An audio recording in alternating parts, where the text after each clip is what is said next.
Hey everyone, we're here with Steve. Steve's in Wolves at the Gate. They have a new album, Wasteland, coming out May 2nd on Solid State Records. Steve, I need to say, like, my favorite thing on an album, like, I like the songs, but I really enjoy transitions when you go from, one to the next. I think hmm that's a detail that a lot of albums miss. hmm And opening with intro and that transition into pain is so flippin' good, dude. Wow. Like, that one absolutely blows me away. Oh, that's awesome. I'm glad it took a lot of time to kind of develop what we were envisioning, and I appreciate that you appreciate that. I think there's a lot of people that are stuck in the world of singles, but nothing beats an album experience for me. Like that's still like my preference. So I appreciate that you appreciate that.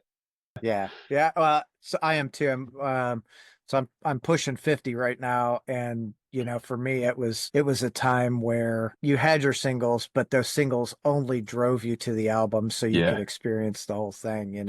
yeah, yeah, yeah. I'm 38, so it was a we were, I mean, I was listening to music on cassette tapes when I was a kid, Yeah. so I get it. I'm with you there.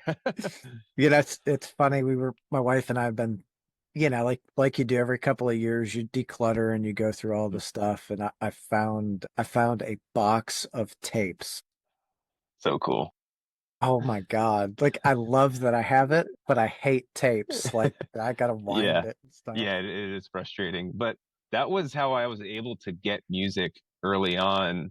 So like I would listen to like rock radio stations, and I would because there was like a radio on my cassette player, and I would record the songs that I liked.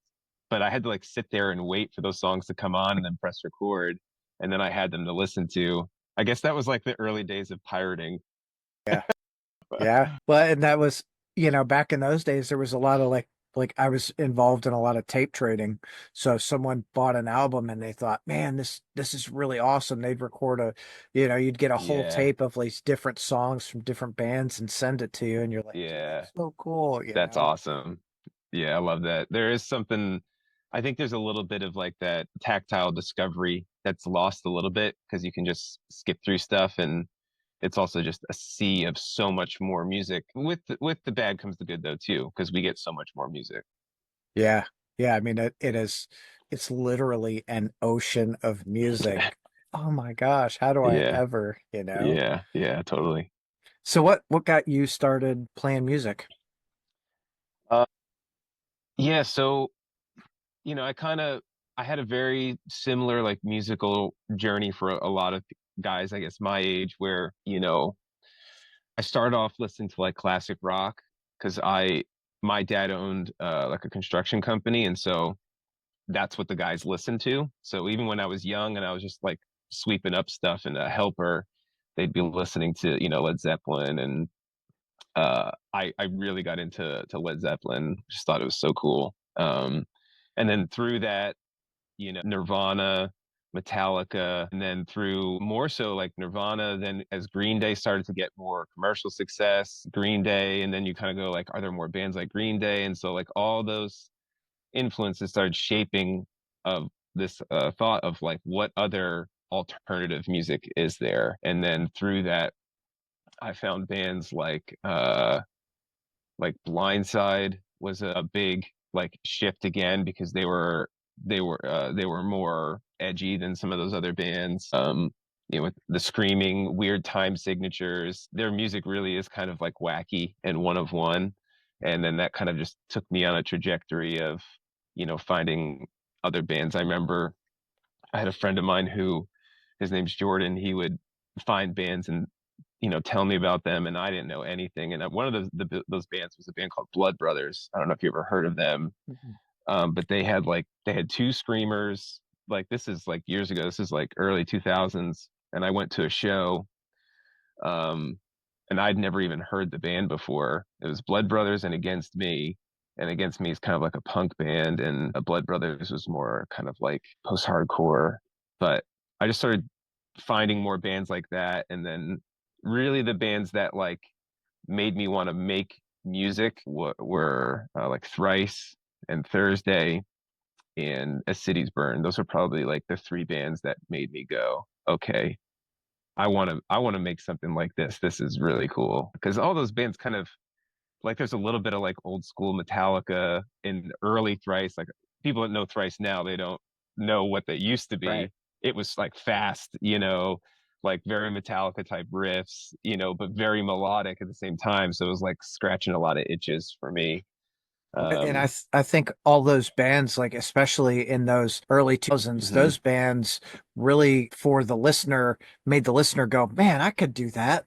Yeah. Like, it was that drive. They were so good and they made it look so easy. And like Thursday, I love Thursday. And I had the opportunity to talk with Jeff at a show a Oh, couple years cool. ago, Cool. and he was like the nicest person ever. And it was just like, man, this is why I like music, because you can just, Yeah. Yeah. chit chat. I think that's what I connected. Like the bands that I've connected the most with over the years were the ones that they seemed the most accessible or like I guess like normal. It just seemed like a bunch of guys that like music. There wasn't like a persona or like a shtick. Because that doesn't fit with my personality. It's not really to say that I think that's cool that people can do that, and I think that connects in different ways for different people. But I think the thing that I connected with was just like because I had like I didn't have a lot of friends. I didn't have a lot of people that like I could play music with, and they just seemed like people that like gravity, pulled them together as friends, and they made music, and they just did it because they liked it, and then it got popular, which is cool. And I'm being from New Jersey, seeing Thursday go from like, this local band where everyone's talking about and murmurings to like, national and global level, Yeah. was really cool as well. I mean, a lot of bands from that time period, like My Chemical Romance, is from the same area that I grew up in as Thursday as well. Senses Fail, a lot of bands that were really from a close vicinity of where I was from, and I could list them all off. But that was kind of cool for me to see that alternative, like sort of underground music was like expanding, and they were like from where I was from. Yeah, well, that probably also helped. Like, oh man, I know, all these people right in my circle, and seeing them do something like that. That another, feels like another driving force behind. Like, dude, I can do that. Yeah. I know these guys. I played with them, and all that stuff. Yeah, and it wasn't they also all weren't like these like guitar virtuosos and like they were I felt like their ability they were obviously very talented, but their like skill level wasn't like this like crazy unreachable, you had to like shred like Steve Vai, or Kirk Right. Hammett, because I couldn't. But that's I think the other part of it that made it accessible for me as well. That's super cool. Yeah. That's super cool. So, how did you end up in Ohio with the rest of the guys So coming I from Jersey? yeah, yeah. So I played soccer my whole life, and I wanted to play soccer in college, and one of the schools that recruited me was a school in Ohio, and so I ended up going to school there and playing soccer.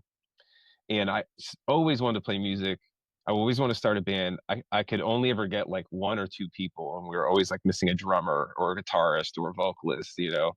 And um, I ended up meeting a guy who was on the soccer team with me in college who was a drummer. And we started talking about bands we like. I was like, man, this guy likes a lot of great bands. And he told me he played the drums, and I didn't know if he was good or not. And I was like, hey, I have some songs I've written. Could you write some drums to them? And he said, sure. And I sent it to him. And literally like 2 or 3 days later, he came over to my house with a drum set and we just played them. And I was like, this is crazy. And he was so good. And like the creativity was incredible. And that just kind of made me go, okay, we got to find more people because he was so good and so talented and was like making the songs sound way better probably than they were. And so I was like, all right, we're going to start a band. And that was kind of like the end of it from there because I had friends that I knew that played instruments. And so Ben, who is still our bass player, he only lived a couple houses down the street. And I our original drummer, his name is Ryan. I kind of left him at the house. I said, "Hey, I'm gonna be right back," and I just like ran down the street. I said, "Ben, I'm starting a band. I want you to be in it." He goes, "What is it?" I was like, "Don't worry about it. Just come down the street and come listen." I was like, "I think this is really cool." And then I knew our friend Jeremy, who is the original guitarist as well. I saw him like a day or two later. I was driving and he was walking. I literally pulled over. I was like, Jeremy, I was like, I know you play guitar. Do you want to be in a band? He's like, sure. And so that was kind of how it all started. And we started piecing it all together. And we just played tons of like house shows around like the college campus area. Any room that they would let us play in on the campus, or we played like 3 or 4 times just in my living room and just packed it out full of just our friends who were just like, what are these guys doing? And a lot Those of are the the people, best times. yeah, a lot of the people at the school didn't even like, there wasn't like a scene for like heavier music, but I think it was pretty novel to everyone. And we made some like heavy music fans by proxy. So, and That's then super cool. yeah, that's how it started. I think, it's funny how like bands do that. And you can tell like a band that has the passion for it because they're not like waiting for Hmm.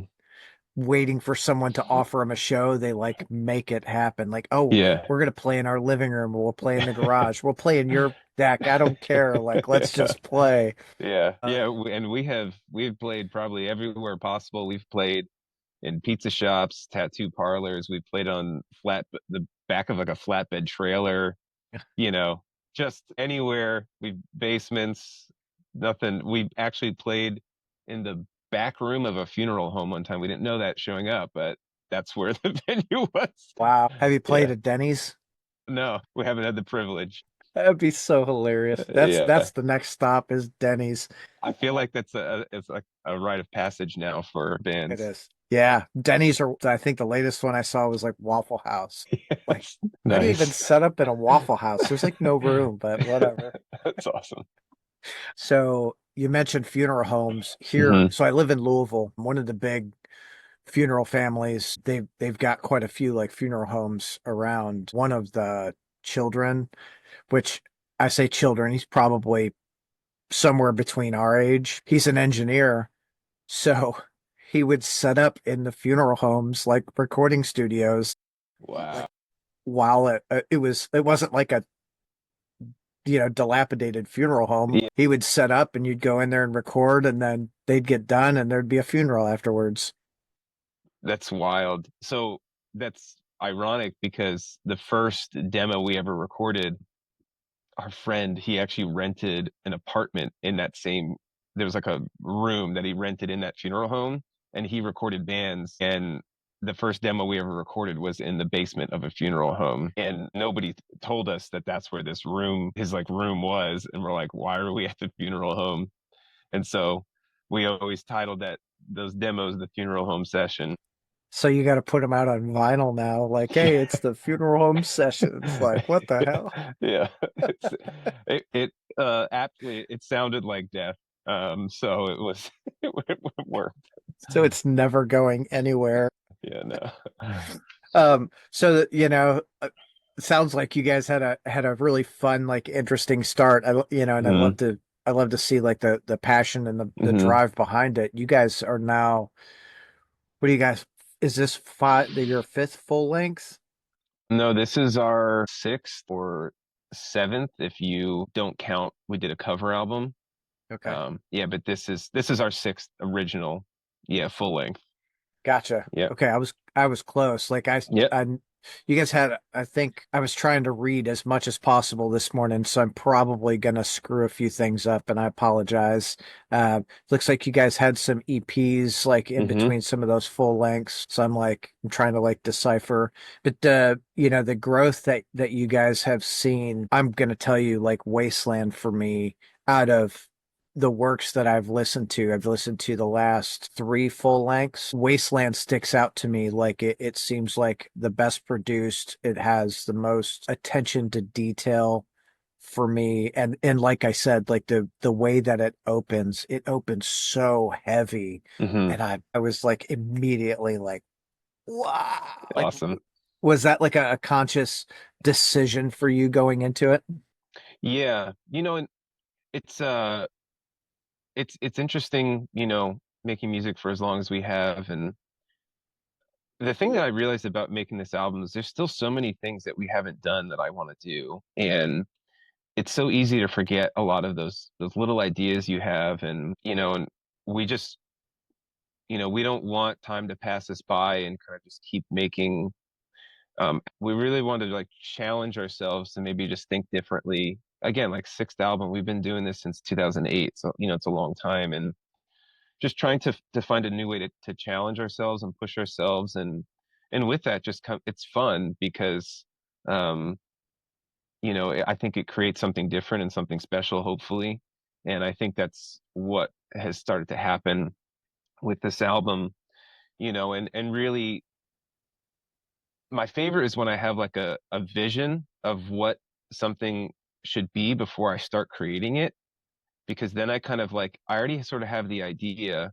Because sometimes you're just like making music and songs come out and they sort of like come together. Sometimes you have like the idea of like I like you imagine something, and that's really a lot of what these songs have come from. I think because I put some boundaries on myself creatively in a good way, because I wanted to create something particular. And so I think it helped push me in a different way. And I appreciate that you enjoy enjoy that, and you kind of see some of the intentionality, even if you don't even really know what it is. You're just like, I like it though. Yeah. Well, I think when when you look at like a band's career, a band's discography, you can look at one or two albums and go, okay, I kind of get an idea. But when you look at it all and look at Hmm. the history of the band, you can see like typically you can see a growth. Like there's Hmm. some sort of growth. Hmm. Um, like I I like AC/DC, right? Hmm. Especially for what they are. Like they are the heart of like rock and roll, Hmm. but every album is the same album over and over again. And I'm not knocking that at all. They do Right. like they found the perfect formula, the craft of perfect rock and roll, and that's what they do. Yeah.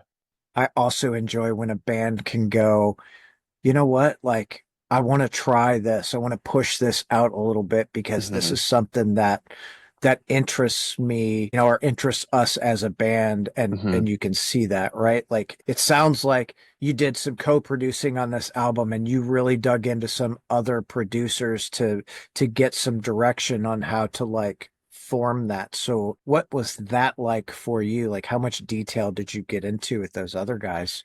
Yeah. So yeah, we had the privilege of working with Joseph McQueen and Josh Gilbert. Joseph's an incredibly talented engineer and mixer. He also has great ideas as well. Josh was in As Lay Dying, but that's where I met him back in the day. But he's in Spirit Box now. He plays bass for them, but he's been producing bands for a while now. And he and I just talked years ago. I'd asked him if he would be interested in working together in that capacity, because we grew up around like the same time period and have very similar influences. But he also has a really different perspective on things than I do, and I just felt like I really wanted somebody who would push me, maybe even in places that were uncomfortable at times, or I just wanted ideas that I just would not think of, or for somebody to take a look at, because we self-produced the last two albums that we did, which was a good different thing that we did, but that was the last two albums, and I'm like, all right, I want something different this time. I want to see what somebody else is thinking of the things that we're creating. And also, so I would just send Josh and Joseph um tons of songs. So I, at like three or four different points, I sent them like three different batches of like 15 songs. So like 30 to 45 songs or song ideas. And and I would say, hey, what's standing out to you guys? And that's part of how they helped us kind of start shaping what direction we wanted to go in. And and then we would pick a few songs and go out to Los Angeles where they're at, and work with them on a couple songs. And yeah, it was just really fun. Taking some songs that were more complete and making them, taking it to the next level, or some songs that were really only halfway done, like Parasite. I had half of the song figured out, and it was really a fun collaboration between, yeah, Josh and myself and our guitarist Joey and Joseph McQueen as well. And it was really cool to see that song take shape, and it ended in a place that none of us anticipated, which is exciting, to see that take shapes. Yeah, well, it starts out as one thing and it ends as something totally different. You're like, I didn't expect this. Happy, very, very Yeah. pleased with it. But Hmm. man, it's cool that to get that outside Yeah. endpoint input. Yeah. Because it's like living in a house with tons of dogs. If you live in the house, you don't, Yeah. you don't notice it, but someone from the outside goes, Yeah. "Oh, you smells like dogs in here." Smells like, Like, yeah. And you know what? yeah, I needed a lot of that. That song smells like dogs. So I'm gonna use that from now on. do it. Yeah. I mean, that's so I'm a realtor, so that's the best way I know to like, Amazing. like I'm afraid every day when someone comes to my house, I'm like, I've got three dogs. My house is going to smell like dogs. Yeah. So literally, but friends come over. I'm like, hey, does my house smell like dogs? They're like, nah, dude, you're good. I'm like, okay, awesome. That's so You know, funny. I'll write songs and I'll send them in the group chat for our band, and I always say, "What do you think?" I'm gonna just start asking, "Does it smell like dog?" that's so awesome. Uh, so with Wasteland coming up, you're right at about 2 weeks out from it. Oh my God, 2 weeks. Are you like? Yeah. It's a Oh, little over 2 weeks, I think, like 17 or 18 days, maybe. it comes out May 30th, the 5th, of May. Oh, Yeah, May 30th. then I got the Uh, date. we do have a new single coming out, uh, the 18th, and then we have another single coming out before the release. So it could be those dates that are all mixed up, but Yeah, I don't. music, it's coming. It's That's the you got that it. figured out. It's coming. Yeah, it's coming down the pipeline. Yeah. I'm a Yep. moron. No, don't worry about Um, it. I feel really bad because I've got it written on my like little whiteboard like Yeah. 5-2. Like no. So well, with it coming down the pipeline, Mhm. how are you guys like doing with the anticipation and expectations right now?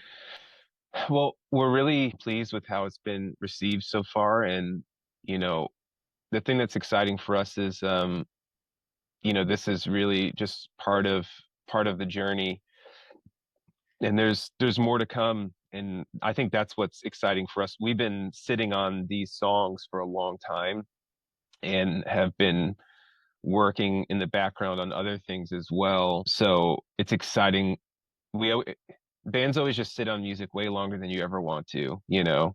And sometimes I wish we were rap artists, and it's like, as soon as, or hip hop artists, as soon as it's done, it's just kind of like, yeah, you just put it up. There's no promotion, uh, but obviously it's not a Well, great business I don't model. know, man.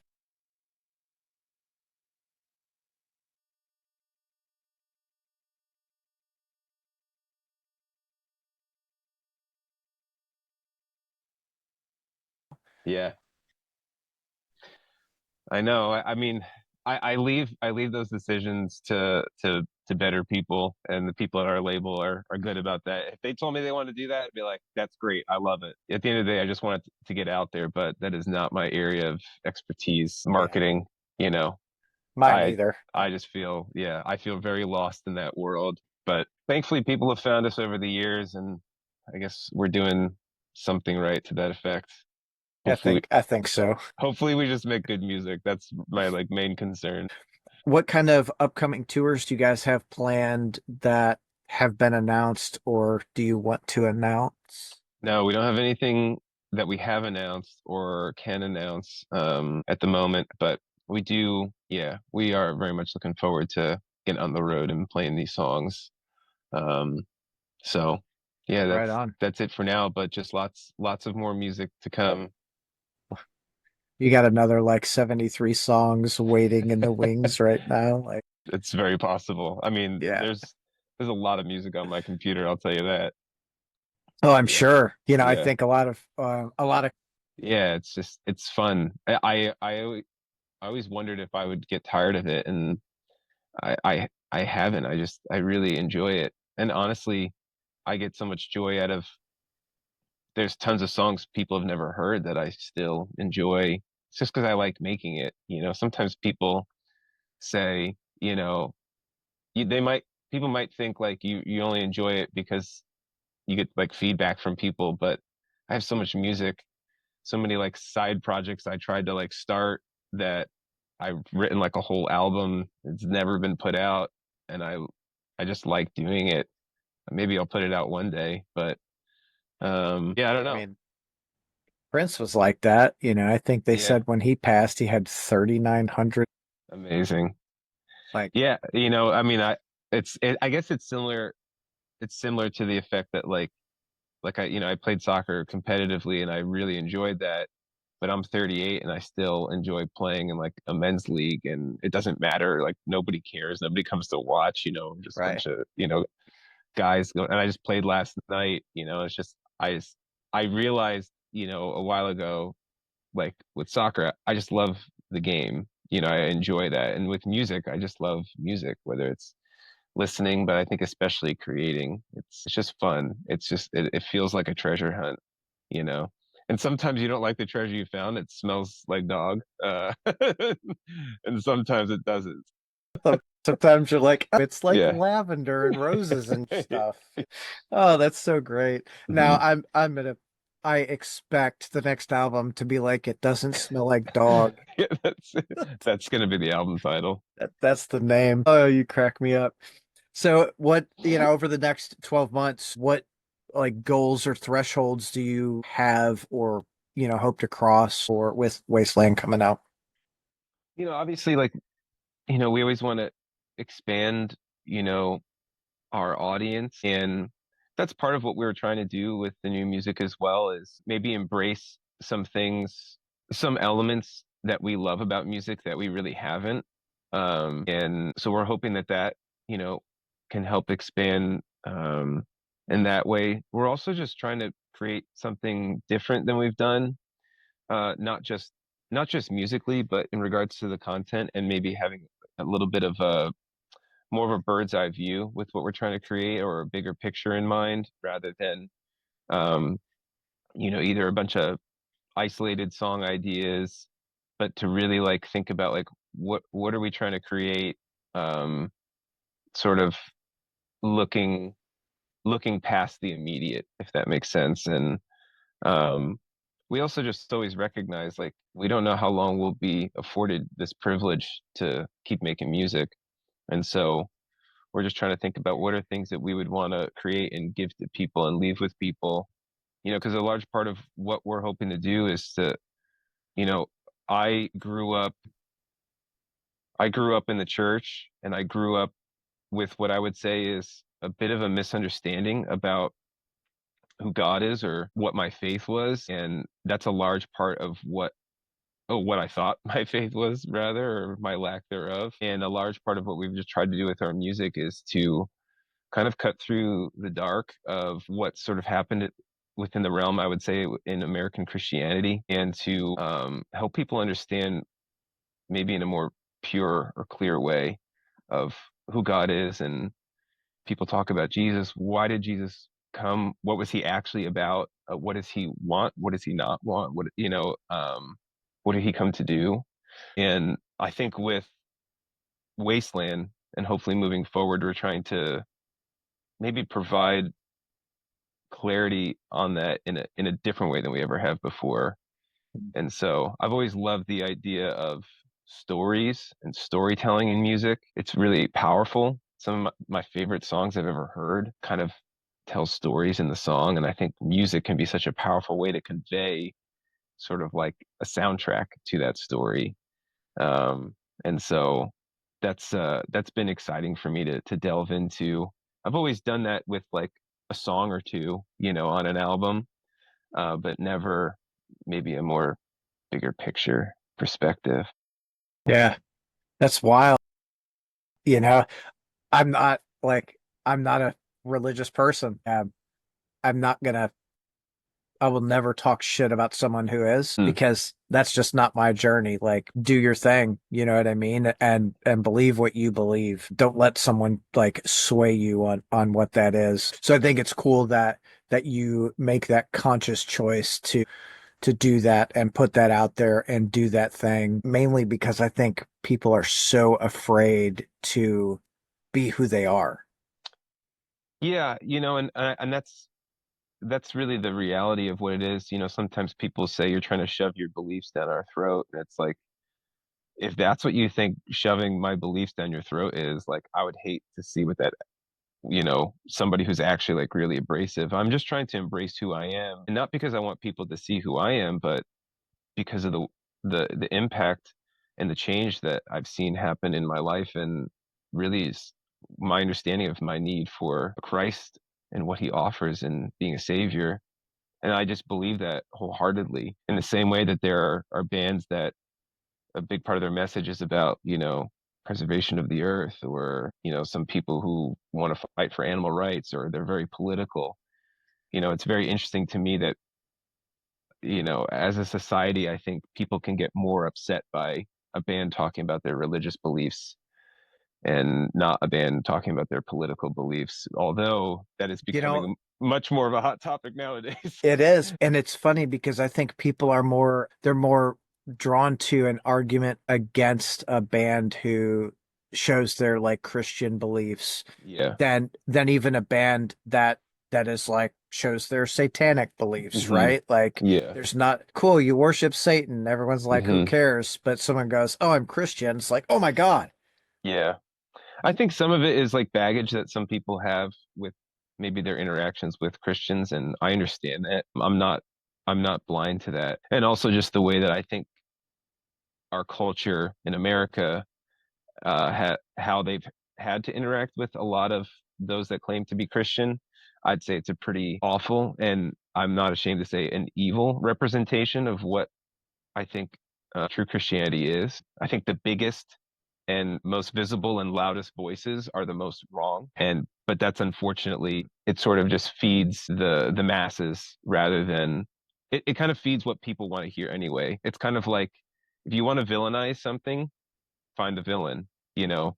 If you want to actually understand maybe the truth behind, let's just say, like, the Christian faith, maybe don't look at some, like, you know, mega church pastor who's got a jet, you know. Maybe just go to the source. And that's what we're trying to do, is maybe provide people with a different perspective and understanding than what they're used to. And that's really my hope. It's just, honestly, it's out of love. I don't benefit from it. We've definitely not benefited from identifying in that way. Some people may think that we have, but we haven't. But it's just who we are, and Right.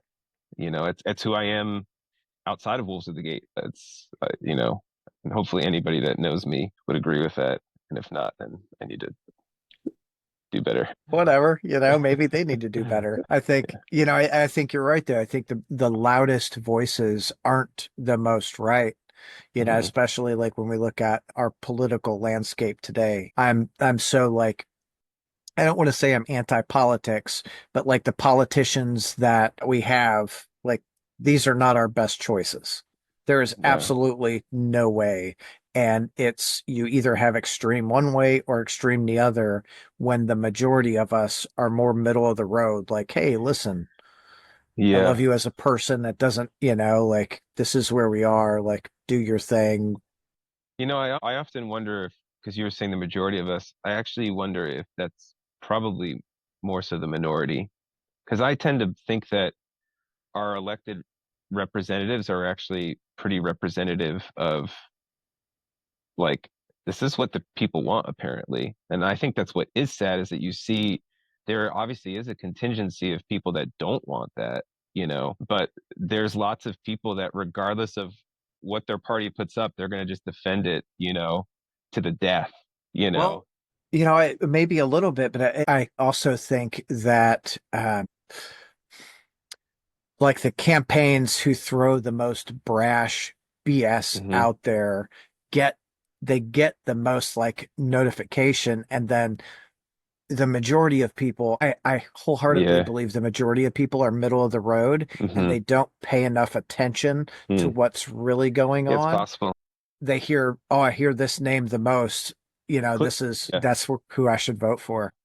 Yeah. I wonder how these like elected officials would do if they, or like at least the candidates that were being put forward, how would they do in a culture and society that didn't have social media and media the way that we have it now? I wonder if society would just be like, these people are crazy, Yeah.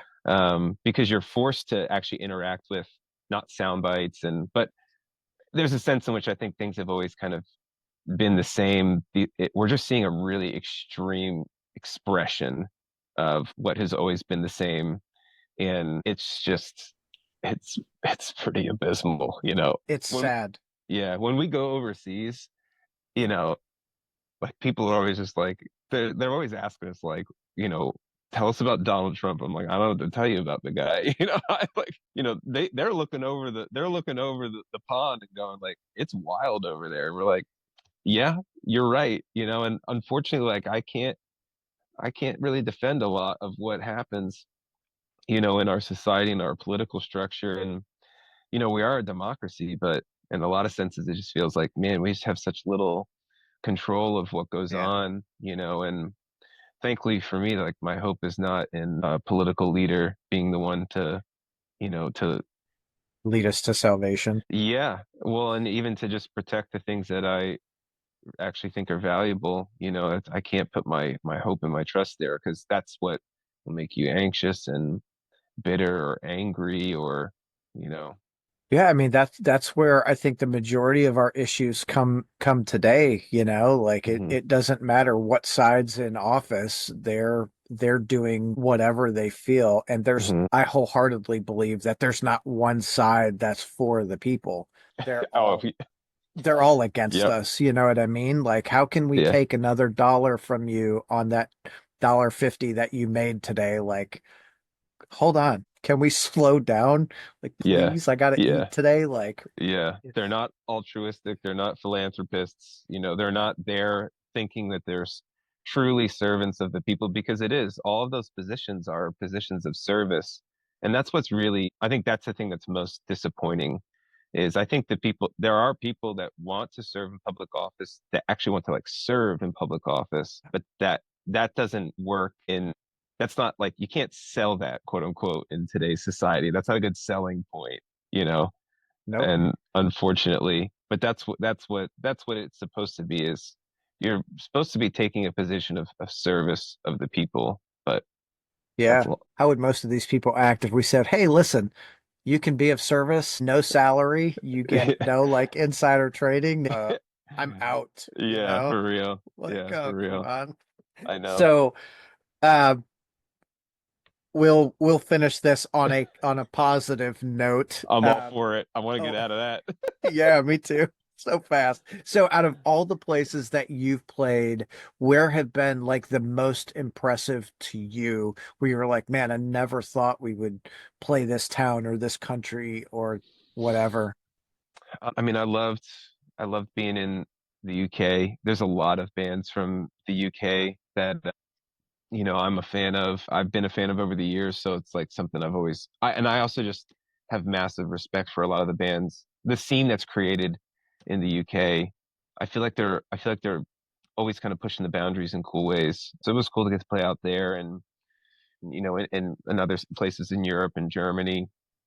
But I think this is gonna sound crazy, but like the venue for me that was like the bucket list venue was so being like a huge Thrice fan growing up, all their music videos in the early days were like at Chain Reaction in Anaheim, California. And being a kid who was from New Jersey, other side of the country, I just thought, man, if my band could ever play Chain Reaction, that would be so cool. And I'll never forget when I walked in and I was just like, this is not what I thought it was. But you know what? I'm here.